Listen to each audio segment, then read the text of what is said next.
it was a deliberate tactic forced down the Canadian Armed Forces' throat by the Prime Minister's office, where they wanted to use Canadian forces as a public policy example, saying, you guys can enforce, so you make sure everybody gets the vaccine. So they deliberately used the Canadian forces as a public policy pawn to set the conditions to say, look, this department is doing it, everybody's doing it.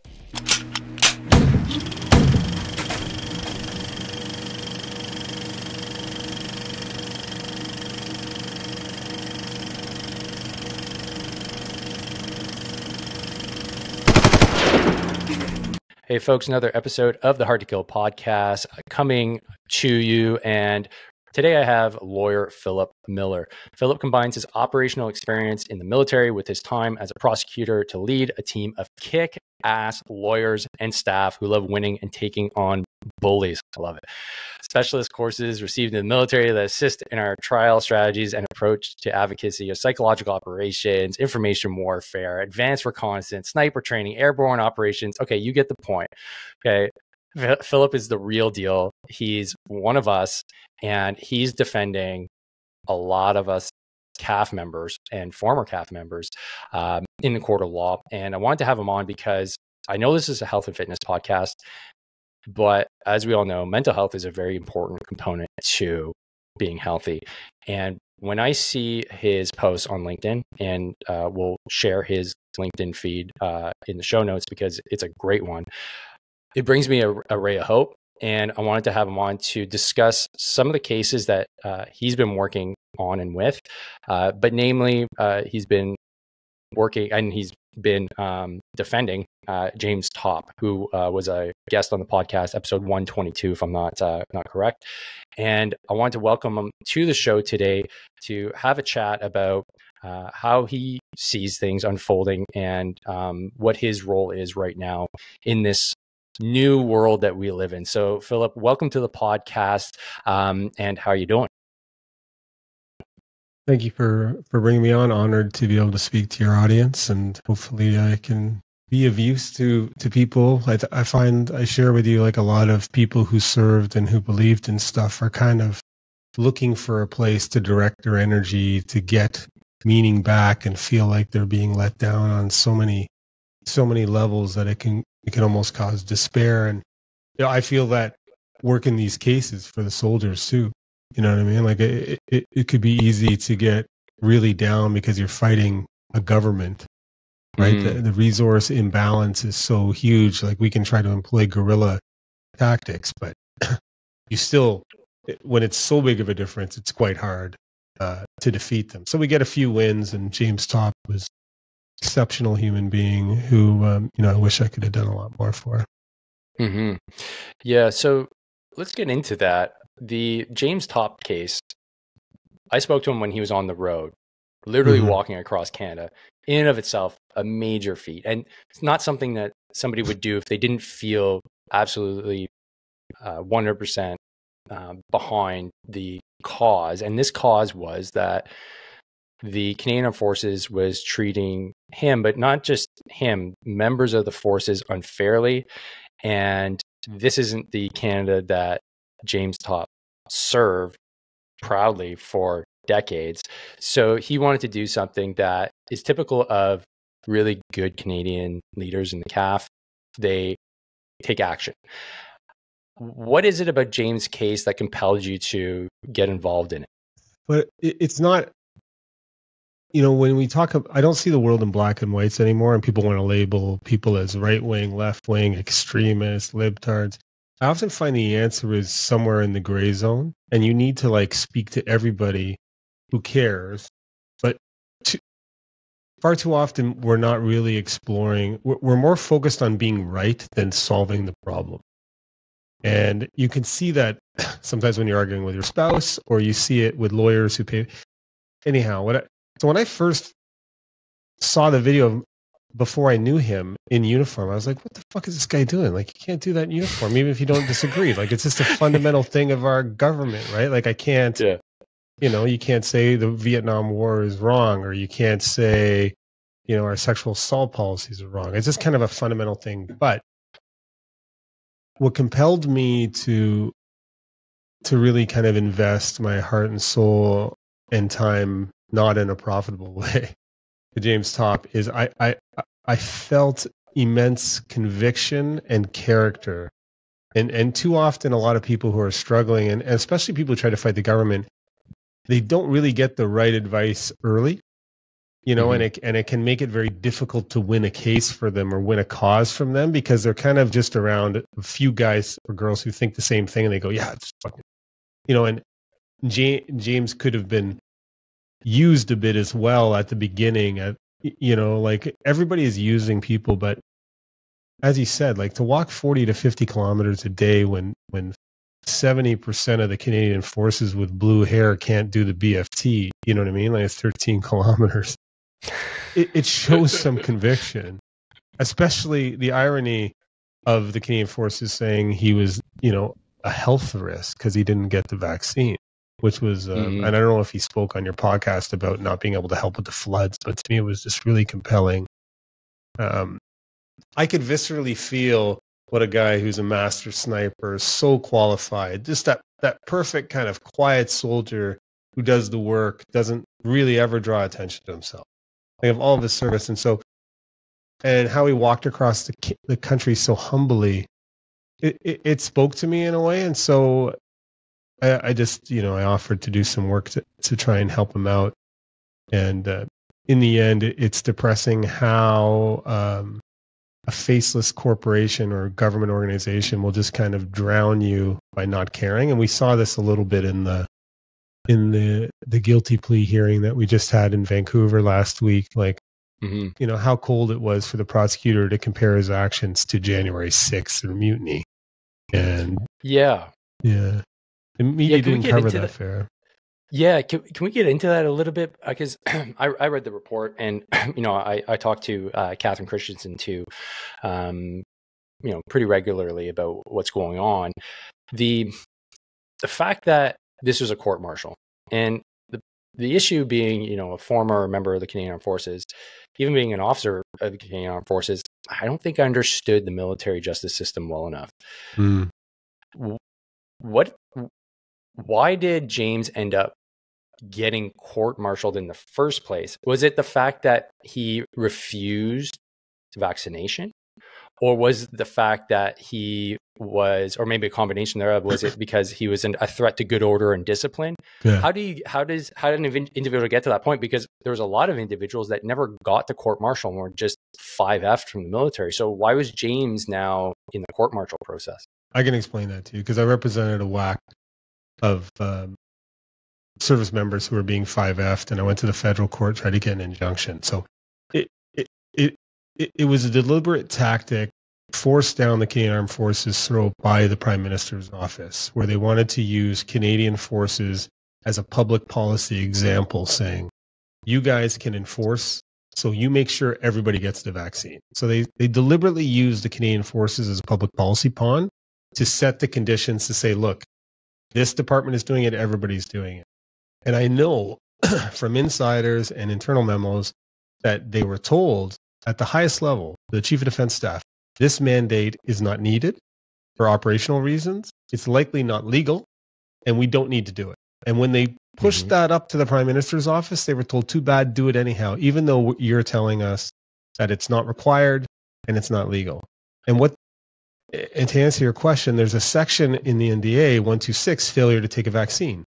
That's a charge that they, and so if they issued a direct order to take the vaccine, you said no, you could have charged it, but they deliberately never laid one charge of 126 because they knew it would be found unconstitutional. The way that they were doing it. So that was right from the highest levels of the Canadian Armed Forces. They said, we're going to institute this vaccine mandate policy. We're going to make it in order.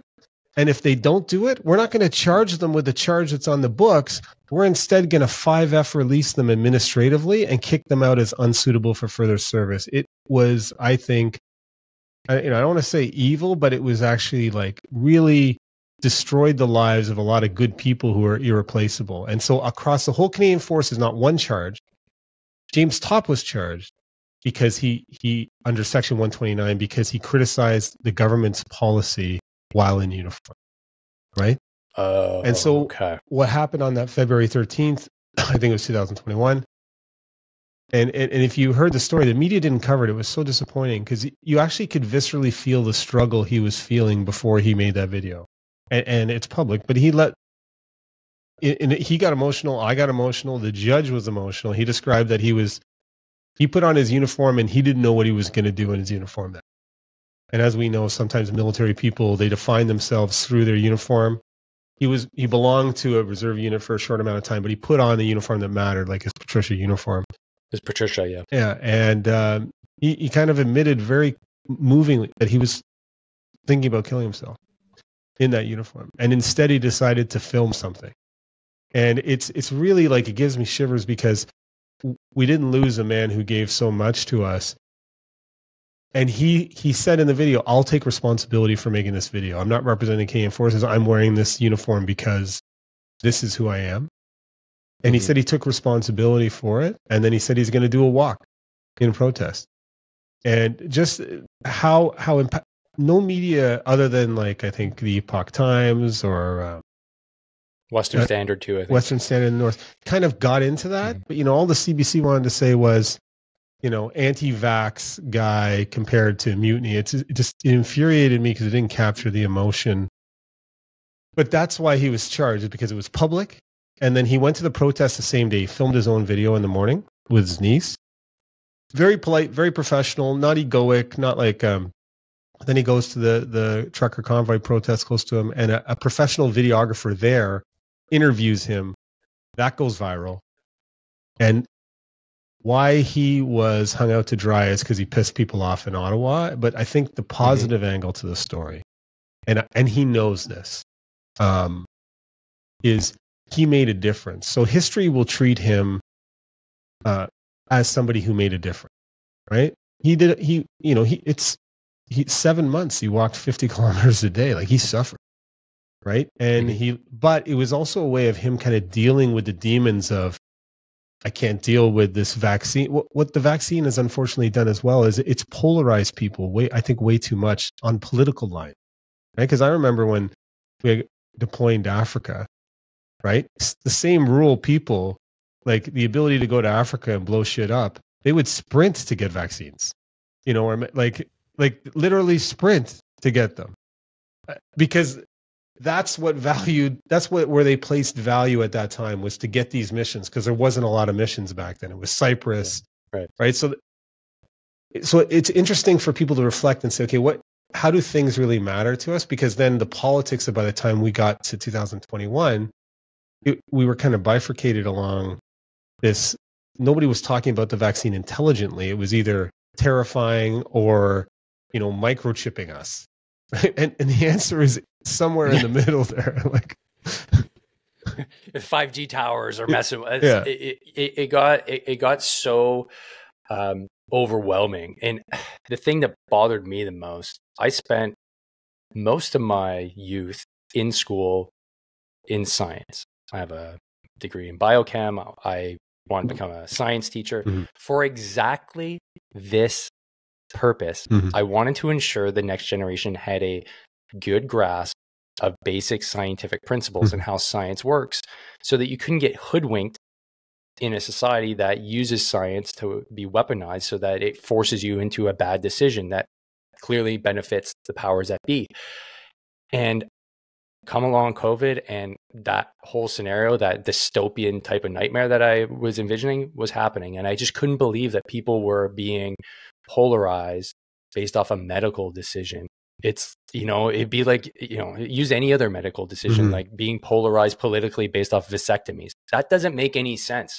So why would this make any sense for a vaccine? I know it's not contagious, a vasectomy, but it was just unfortunate to see families and individuals, even in the forces, just turning on each other. And that's where James filled that gap, at least for me, in terms of bringing a sense of hope, because he was, in my opinion, doing the right thing. No, he was doing what everybody wanted to do, right? I represented some senior people in the Canadian Forces who have been screwed around as well. I don't know if you followed the Whaling case or some others, but yes, he's responsible for lifting the mandate.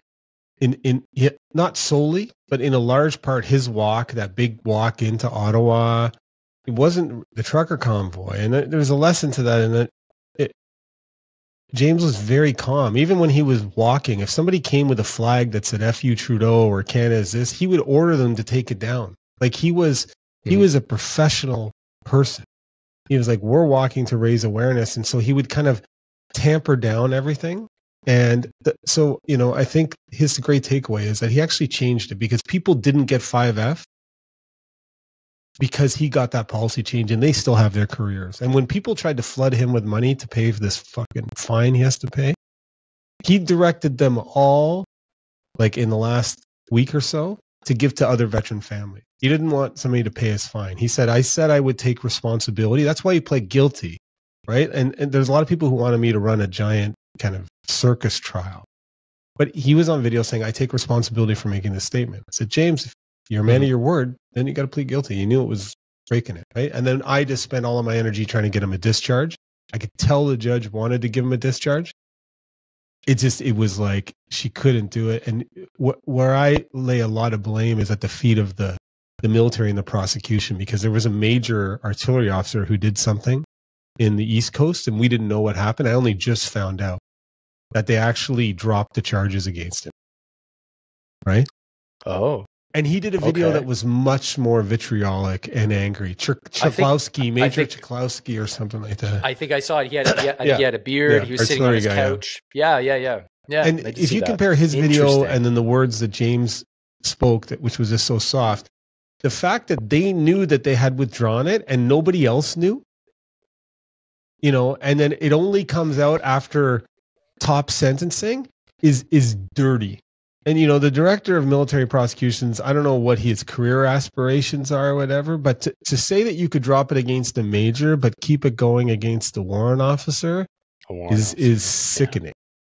And but the beauty of James is he's just wants to get on with his life. He did his stuff. He doesn't want attention.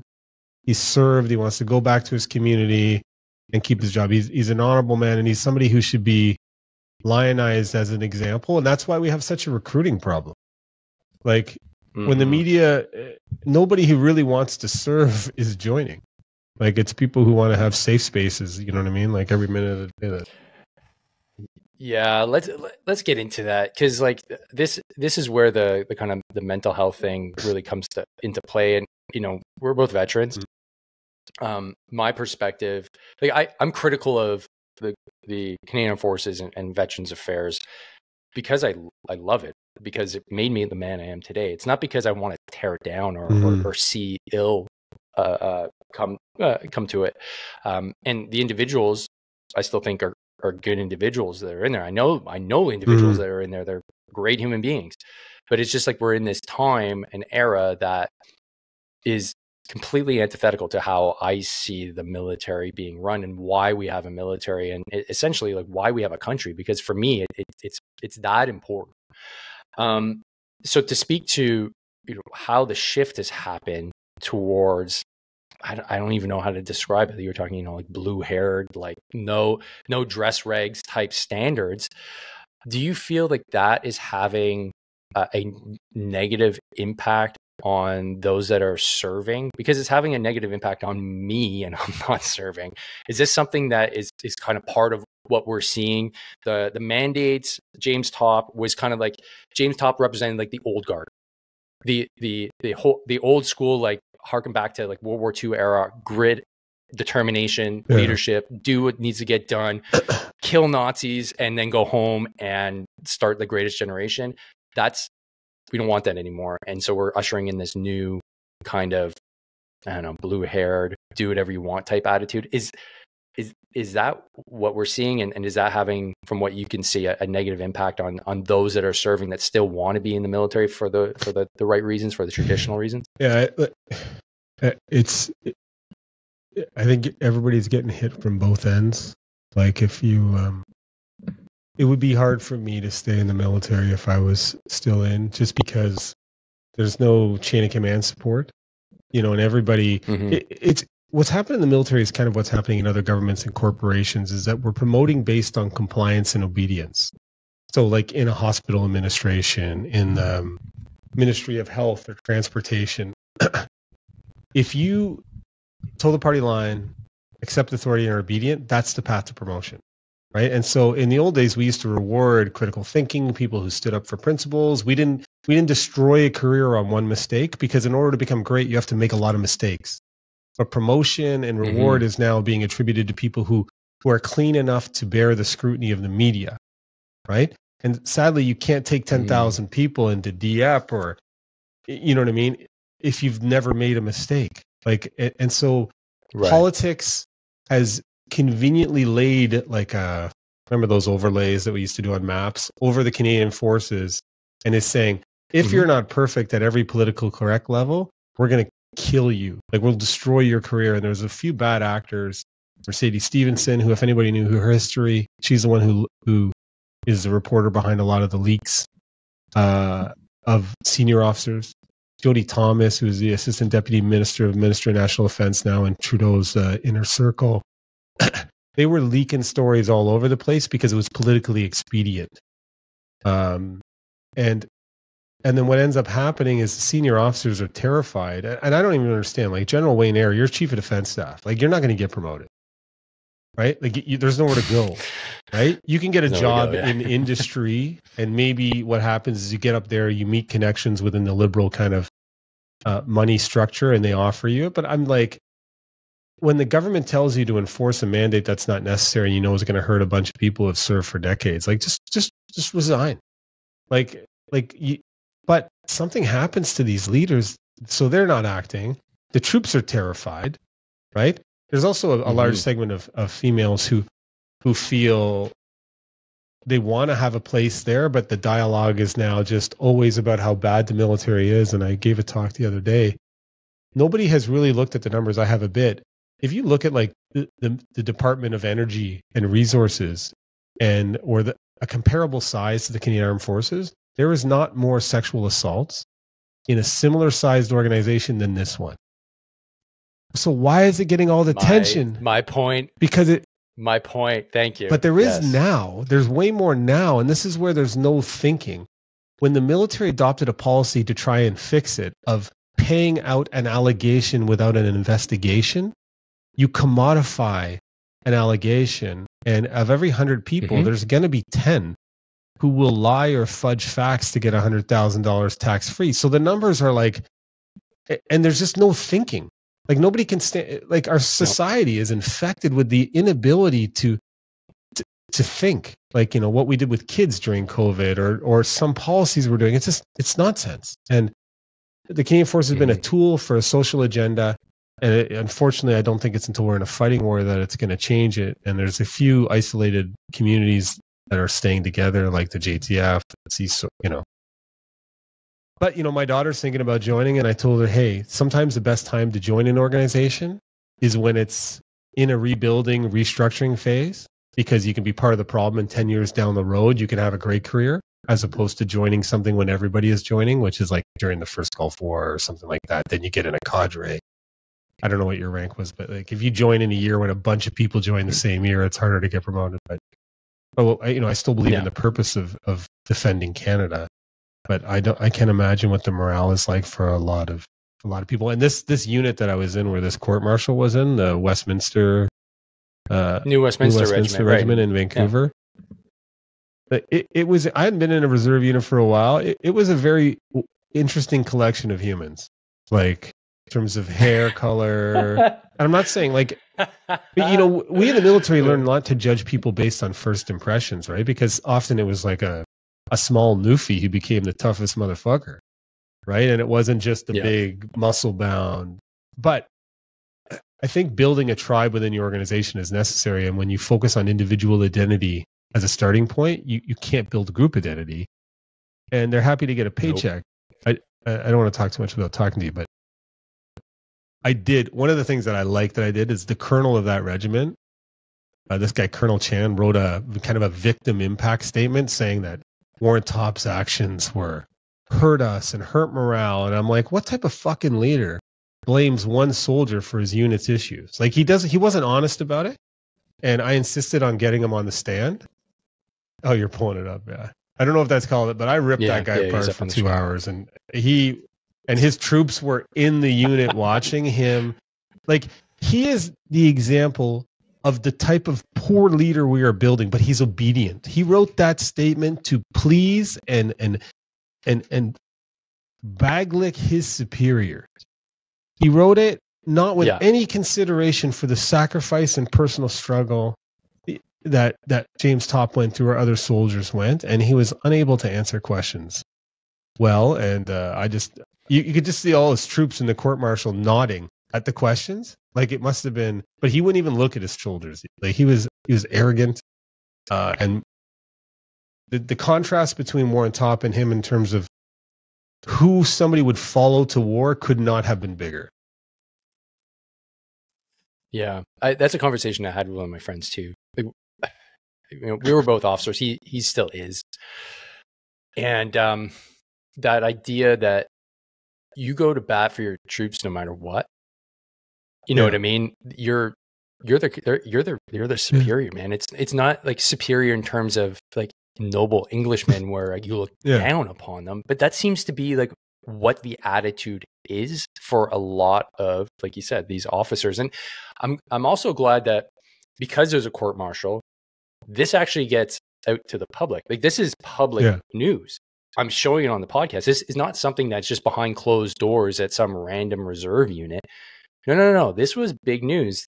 This individual had zero evidence, and you're a real lawyer, and just picked them apart. And that's why I'm glad there was that court martial, because at least now we have just on record the evidence that a lot of this, and I've talked to tons of folks now on the podcast, thanks to Catherine at Valor Legal, that were released from the forces, that were clearly abused by the system. You cannot deny that this was full-on abuse. And the fact that Canadians aren't more aware and more in an uproar, like, these are the population as a country have decided, if we need to go to war, these are the people that we've decided are going to go and do the fighting for us, because we don't want to do it. And so there's a certain bond there. There's a certain contract that needs to be upheld. And then when you just treat them and allow them to be treated like dog shit, it's torture, the stuff that happened to a lot of these guys, like being left out in the cold, not being fed. Like, this is stuff you couldn't do to a prisoner of war. So this attitude is pervasive. But how did this happen? Like, where do you think that this even started? Because when I was in it, I don't know, I was released in 2016. I got in 2001. We just started the war on terror. It was probably the best time to have joined, because, I mean, we got all kinds of funding and courses and kit. Deployments. We got to go to war. Deployments, exactly. And so I was just at the end of the era of darkness. And so my NCOs were all part of that generation, but I didn't really know much of it. Is this kind of a reflection of, all right, we're done with war. We're going to become a social experiment.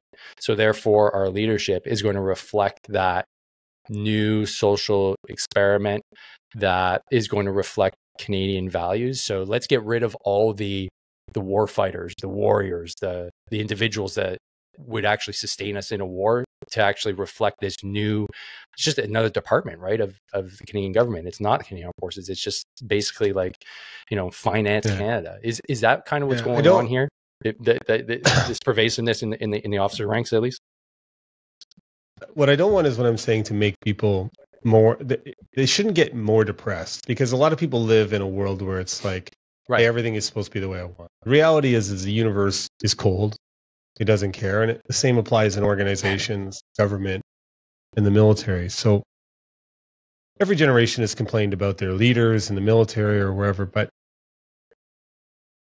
if you try to, what I try to do is find where the corruption is, right? Or where, and when you look at what's happened to the senior officers, right? Like, and that's why General Whalen was so passionate. He's like, if they can fuck me around so much as like the chief of military personnel, like the third highest general, if they can screw me around so much, imagine what is happening every day to corporals.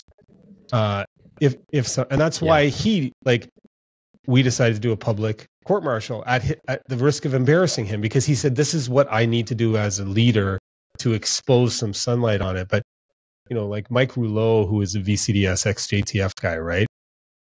Fucking amazing officer in terms of being a solid guy.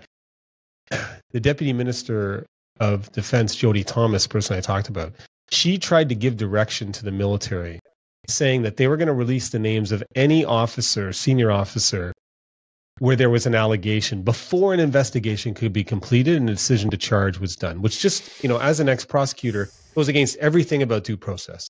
But they wanted to sacrifice some senior male officers because it gave them political capital to defeat O'Toole, right? That's what happened. And Rouleau wrote a beautiful letter, and it's in the court-martial materials if somebody does it, to the Chief of Defense Staff, as the Vice Chief of Defense Staff, saying, this move by the Deputy Minister runs so counter to everything I did. It was beautiful in pen, and it was like a really smart, intellectual, honorable thing. And then all of a sudden he gets fired because he golfed with Vance, right? Like, really? Should you be fired because you golfed with somebody who had an allegation? And sadly, I think Vance, he spent a lot of money. Like, I would like to have fought that charge because I think there was some stuff to uncover there, but people make different decisions for different reasons. But just think of it. Rouleau gets kicked out because he golfed with Vance after he writes a scathing letter criticizing the Deputy Minister of Defense, who reports right to the Prime Minister's office and the PCO. Like, that's actually how the world works. And so when I tell people who are kind of more grassroots and they get angry at the government, like, everybody is just using you. Like, conservatives are using you, liberals are using you. Everybody's just trying to get you angry so that they can get you to buy stuff. And the power people are just making money hidden, and it's really hard to get under there and understand what's happening. Like, and it can make you feel like you're drowning because you can't. So I think what I tell soldiers who come to me, I'm like, focus on your family, focus on your friends, improve your community. Stop focusing on, how bad Trudeau is, because it's just going to run you into the ground. You're not going to be able to change it. Some people can, if you're given the opportunity, like James Topp, like you're doing. I'm trying to do it in a small scale, but it's exhausting. Like, why wouldn't the CDS let everybody back in who didn't get the vaccine, even if they wanted to, like a signals intelligence guy who you can't replace? Or like, why not? Why on one day do you remove the mandate? Or assaulters. God, Jesus. Like pilots. Yeah. Like, I've had pilots on. They're the best in the world. Yeah, get out of here. It's because it's politics of people who will do something. They'll sacrifice brave soldiers to advance their political careers. And if you don't have a chain of command, or even people in the Liberal Party, there's some good people in the Liberal Party who should be resigning because of what they see going on. Like, it's a rudderless ship being run by, sycophants around Trudeau. And they're bragging that they're going to bring in a female chief of defense staff and female vice chief of defense staff. Like, they're bragging in the inner circles once this happens. I'm like, why would you brag about that? First of all, if they're the right people, that's spectacular, right? But this Jenny Kerrigan, who's like, they create a new position, chief of protocol and professional standards. She's a 3-star. She said to all of the generals before Whalen's court-martial and discussing Fortan's case when he was acquitted, regardless of what happened to Fortan, our policy is we believe all victims. Regardless of what happened to Fortan, our policy is, and the chief of defense staff was there and didn't say anything. I've heard this from a couple generals who were there who won't name themselves because they're scared. And I'm like, well, but just think of that. So what are we going to do? Like, is that something to brag about, that we've just artificially put people into that position? Or like, we have to protect our soldiers if we deploy. Palestine, like, Middle East can blow up, Ukraine can blow up, and if we have the wrong people in the job, or not the most qualified people in the job, people will die. Like, it's I was just going to say that. You know what? It's just like what Hillier said at the start of the war, more or less. In Afghanistan, like, we're not Public Affairs Canada. We're not just another department of the Canadian government. We're the Canadian Forces, and our job is to go out and kill and smash the enemy. And the imperative here is that you can't have leaders that are just there, not based off Mm-hmm. merit. They have to merit the position, because we deal in death and chaos. And when you have the wrong people in those positions, people can die. It's not like working in an office in Ottawa where your shitty decisions just get people pissed off and they quit. People will die when you don't acquire And that's what proper kit. Like your helicopters aren't working properly. Like, so it's I just golf like, with some man, senior. it's so hard to get senior retired guys, one of which may or may not have been General Hillier. And I knew him from the ice storm and from tours, and I'm like, sir, like, you're the chief of defense staff. You see what's happening. Why haven't you spoken up? And it was just uncomfortable. It was like, I'm fighting to get somebody a Medal of Bravery in the Dragoons or something. I'm like, okay, but why aren't you hitting a microphone and calling it out? Because he never did. And the only one who's kind of done it is Michel Maisonneuve, who him and his wife are made, because he's just saying what is obvious, and he's looked at as some groundbreaking person. Nobody is speaking up.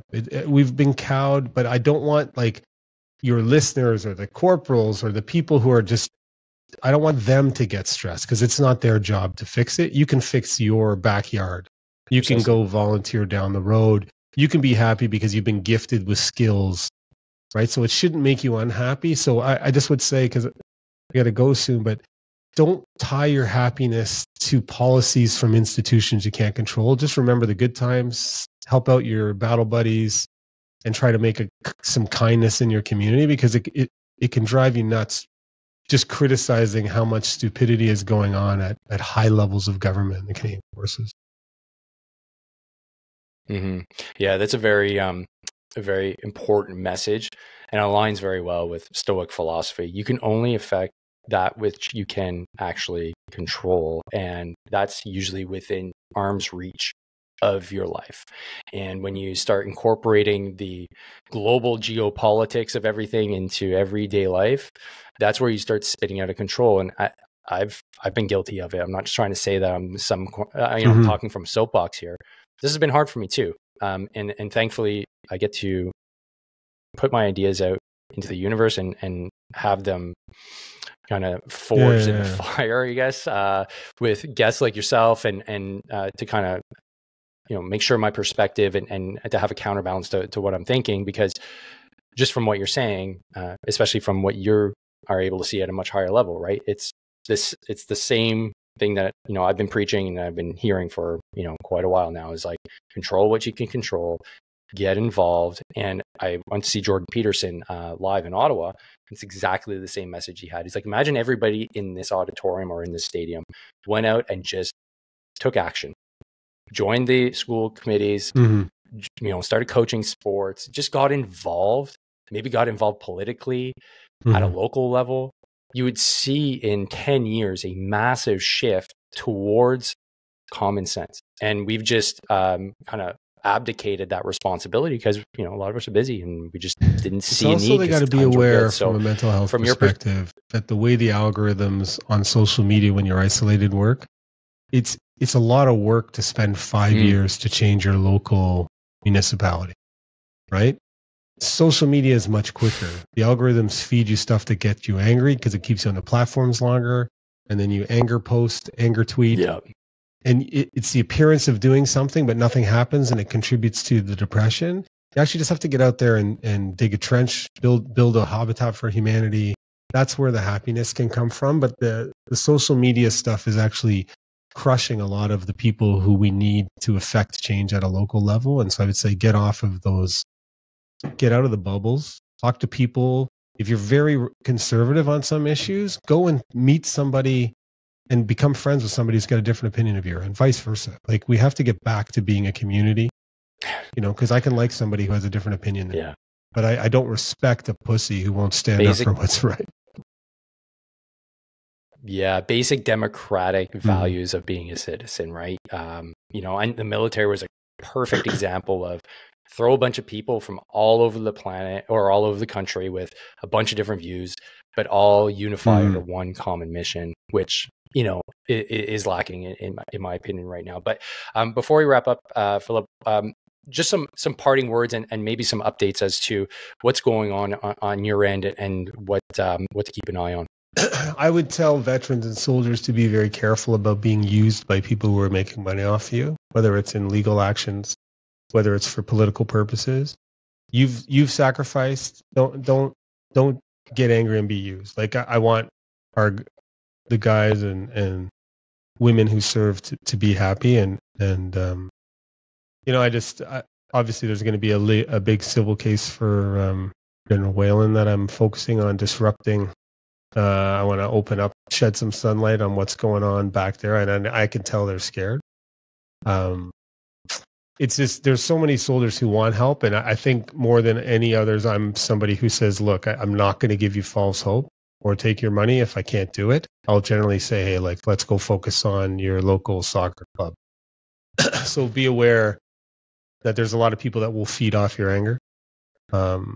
And, just keep fighting the good fight on the cases that come ahead of me. I'm sure we'll chat again. I hope so. I really respect what you're doing. Thanks. I really appreciate that coming from you. That means a lot. And it's a great message, I hope, and really simplified too, especially for us ex-infantry folks. Simple message, keep it brief and execute. And, from my perspective, what I can control, and if you're listening, the most important thing from my perspective is just making sure that you're healthy. Get your walks in, get outside, start doing the basics, and get your mental health sorted out through fitness is one of my biggest messages. And you can do that by listening more to the podcast. So if you're enjoying what you're hearing here, make sure to subscribe, follow, like, and share widely. That's how these things grow and reach a wider audience. So Phil, thanks so much for being a great guest and sharing your insights as to what's going on the legal side of things and from the national side of things. And folks, don't forget, train hard, fight easy. See you on the next one. Peace. I hate t-shirts that get floppy in the arms after 10 washes. So that's why I created a bunch of t-shirts with high quality cotton just for you so that you can go to the gym and look fresh, sport some philosophy, and smash those PRs looking good. So you need to head to davemorrow.net/merch, grab yourself a hat, grab yourself a t-shirt, grab yourself a sweater, and support the cause today.